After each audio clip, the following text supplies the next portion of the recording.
Hey everyone, welcome back to our YouTube channel. I'm so excited to have you guys here today. So today I'll be talking to you guys about what we did to be able to pay off the 240,000. If you haven't watched my previous video, I'll link it up below, and I'll link it up somewhere here. So please go watch that. My husband talks about what led us to start paying off our debt and how we discovered Dave Ramsey.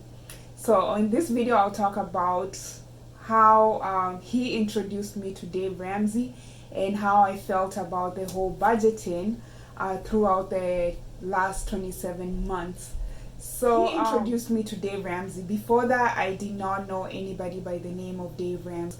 So he's like, okay, you have to listen to this guy. I'm like, okay, why? It's like, I don't want to listen to YouTube videos of somebody talking about debt. To me, that was not a concern at the time. And I remember he's just started watching, like every time we drive anywhere in the car, we're listening to Dave Ramsey. And after listening to a few of the videos, I was like, oh my God, this guy actually makes sense. And my first thought was like, I wish I knew about him like 10 years ago or 20 years ago, before college. It would have been really helpful to know about this guy. So, but I was glad we found him, and we started listening to him.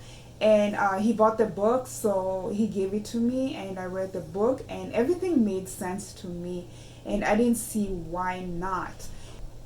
Fast forward, after we got rejected with the whole, when we were trying to buy a house, we got rejected because we had too much debt.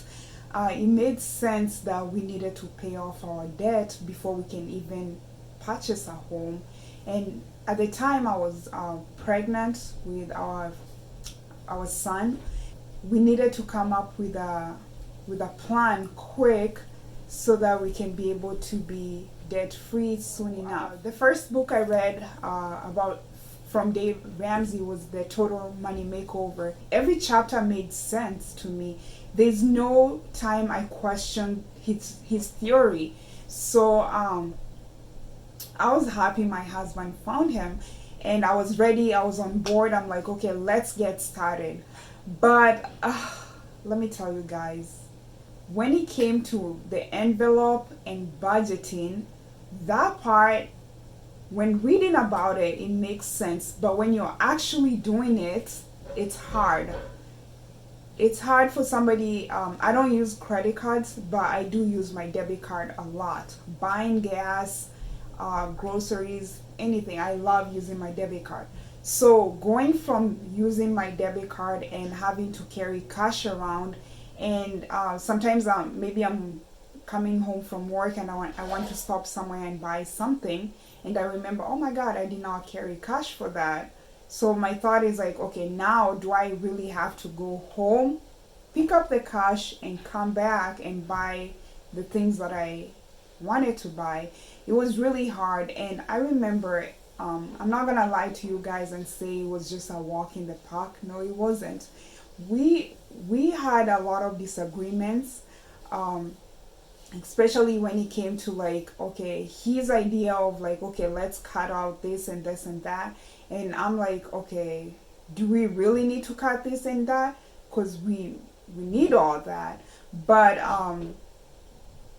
that was hard. Every week we on Fridays would have meetings, and we'll write down debts and everything. But every week there's something that changes, and every week there's something that maybe went wrong, or maybe we disagree on. So it was a challenge. Even now, after paying off the debt, I'm not gonna sit here and say budgeting has become easier. It's still a challenge. There's always something that's changing. There's always a disagreement. Even if we disagree on something, by the end of the budget meeting, we always come up with an agreement, a compromise.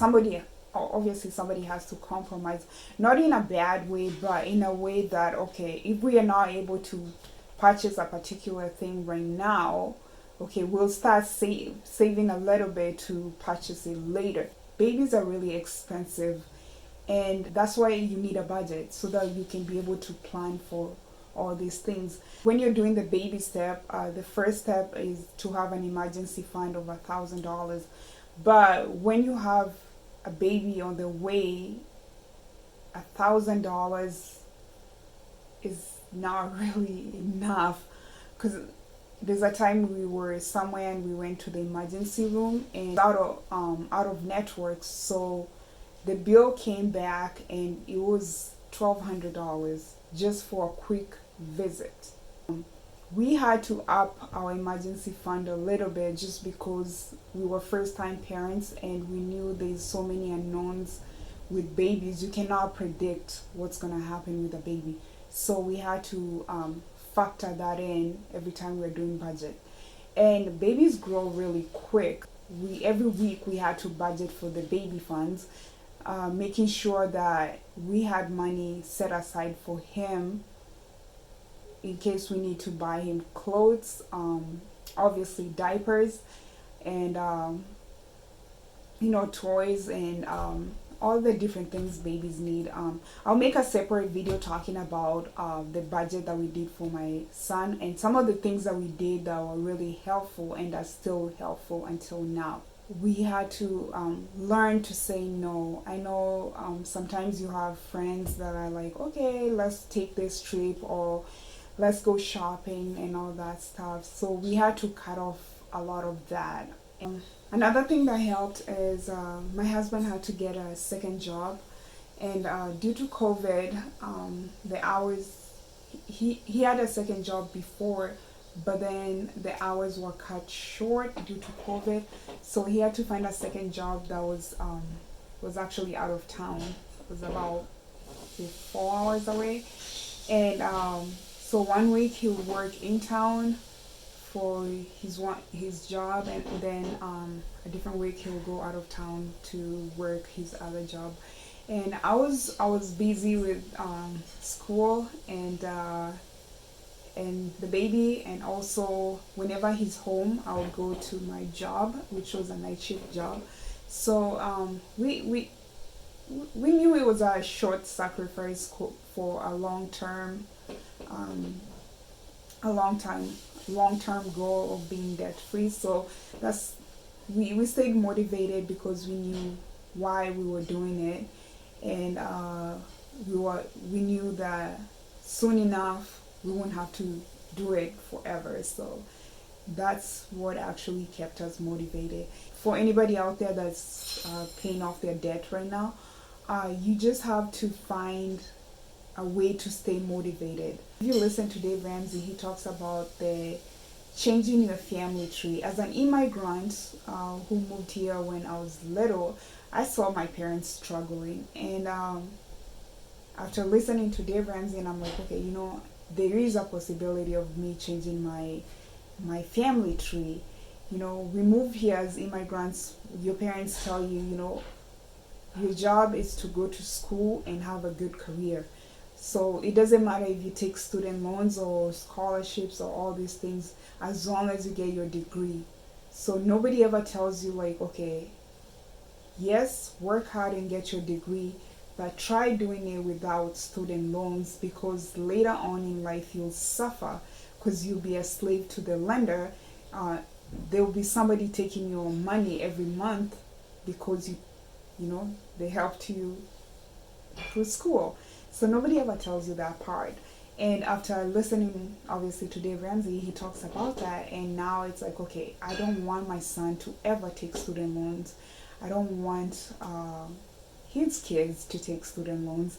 So whenever family members come here from back home, the first thing I tell them, try to not take any student loans.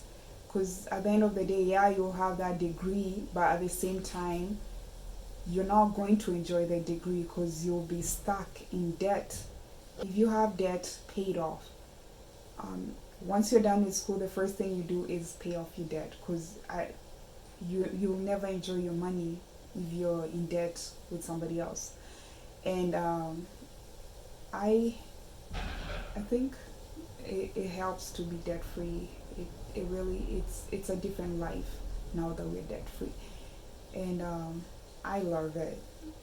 Now all the money that comes in, um, I know I don't have to send it out to some student loan company or some car company and all that stuff. So we can finally see our money. Before we couldn't see our money. We do have financial advisors, and I remember one time we were on the phone talking to the financial advisors, and we told them what we are planning to do, but they disagreed a little bit with our plan.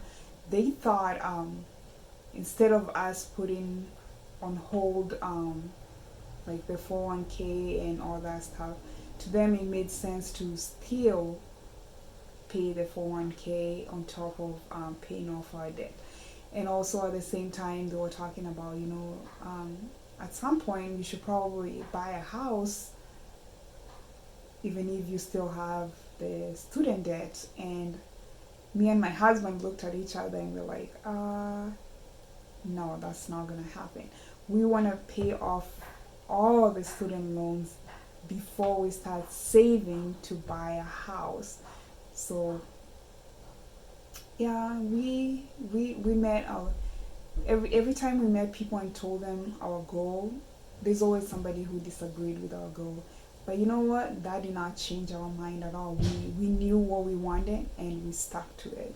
So you will meet people out there that disagree with you, but you just have to stick with the goal. So anyways, thank you for watching. I don't want to make this video too long. I'll see you on my next video. Thank you for watching, and don't forget to like and subscribe. Bye.